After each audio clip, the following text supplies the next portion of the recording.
ઓમ શ્રી ગણેશાય નમઃ. અધ્યાય ચોથો. મુક્તિના સાધન શ્રવણ મનન નિધિધ્યાસન. મુનય ઉચુઃ મનનમ કીદૃશમ બ્રહ્મશ્રવણમ ચાપી કીદૃશમ કીર્તનમ વા કથમ તસ્ય કીર્તયત્ય થાય તમ. મુનિઓ બોલ્યા, હે બ્રહ્મન, તે શિવનું મનન શ્રવણ અને કીર્તન કેવી રીતે થઈ શકે છે તે તમે અમને બરાબર કહો.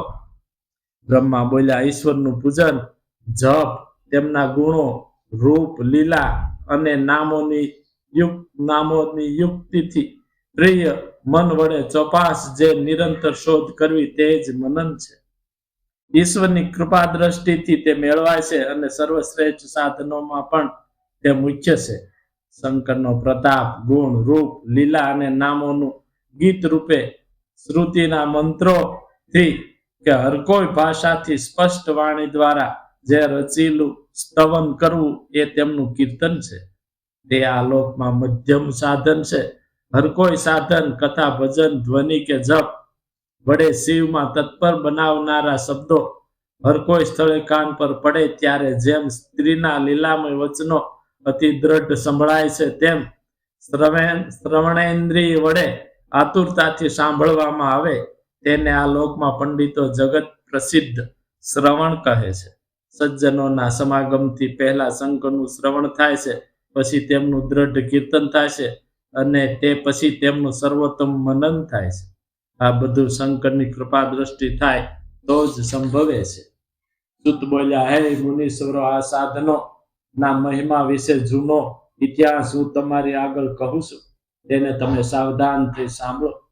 પહેલા પરાશરના પુત્ર મારા ગુરુ વ્યાસમુનિ મુક્તિના સાધન સંબંધી અત્યંત ભ્રાંતિ પામીને સરસ્વતીના પવિત્ર કિનારે તપ કરતા હતા. તે વેળા સૂર્ય સમાન પ્રકાશતા વિમાનમાં બેસીને જતા ભગવાન સનત કુમારે મારા ગુરુને દેવેચ્છાથી જોયા.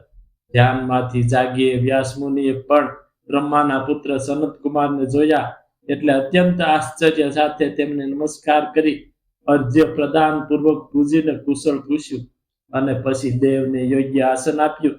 ત્યારે સનત કુમારે પ્રસન્ન થઈ મધુર તે નમ્ર મુનિને કહ્યું. સનત કુમાર બોલ્યા, હે મુનિ, તમે સત્ય વસ્તુનું ધ્યાન ધરો છો, તેથી એ શિવ તમને ઇન્દ્રિયોના વિષય રૂપે સાક્ષાત પ્રત્યક્ષ અને સહાય થાય છે. છતાં તમે શા માટે તપ કરો છો? સનત કુમારે એમ પૂછ્યું. ત્યારે વ્યાસ મુનિએ પોતાનો અભિપ્રાય કહ્યો કે, હે પ્રભુ, તમારી કૃપાથી મેં વેદ માર્ગમાં આદર કરનાર ધર્મ, અર્થ, કામ અને મોક્ષને અનેક રીતે લોકમાં સ્થાપ્યા છે. એ રીતે હું દરેક ઉપદેશ આપનાર ગુરુ થયો છું. છતાં મુક્તિનું સાધન, પરમ અદ્ભુત જ્ઞાન મને પ્રકટતું નથી. તેમાં કારણ શું છે તેની મને ખબર પડતી નથી. તેથી મુક્તિ માટે હું તપ કરું છું. તે પ્રમાણે જ્યારે વ્યાસ મુનિએ ભગવાન સનત કુમારને પોતાનો અભિપ્રાય જણાવ્યો ત્યારે, હે બ્રાહ્મણો, તે સમર્થ સનત કુમાર મુક્તિનું નિશ્ચય કારણ તેમને કહેવા લાગ્યા. શિવનું શ્રવણ, કીર્તન અને મનન એ ત્રણેય અતિ મોટા સાધનો છે અને વેદને પણ તે માન્ય છે. હું પણ પહેલા અત્યંત ભ્રમ પામી બીજા સાધનોમાં ભ્રમાયો હતો અને મંદ્રાચલ પર્વત પર તપ કરતો હતો. પછી શિવની આજ્ઞાથી ભગવાન નંદિકેશ્વર ત્યાં આવ્યા અને સર્વના સાક્ષી તે દયાળુ ગણેશ્વરે મને સ્નેહપૂર્વક મુક્તિનું ઉત્તમ સાધન કહ્યું કે શિવનું શ્રવણ, કીર્તન અને મનન વેદને માન્ય છે અને એ મુક્તિના સાધન છે એમ શિવે મને કહ્યું છે. માટે હે બ્રાહ્મણ, તમે તે ત્રણેય શ્રવણાદિ સાધન વારંવાર કરો. એમ વ્યાસને કહીને બ્રહ્માના પુત્ર સનત કુમાર સેવકો સાથે પોતાના વિમાનમાં બેસી પરમ પવિત્ર સ્થાને જતા રહ્યા. એમ ટૂંકમાં એ પ્રમાણે ઉત્તમ પૂર્વ વૃત્તાંત મેં તમને જણાવ્યું છે.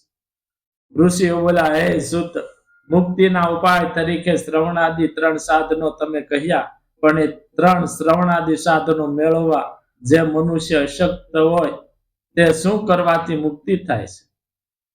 ત્યારે કયા કર્મથી, કારણથી વિના પ્રયત્ને જ મુક્તિને પ્રાપ્ત થાય છે?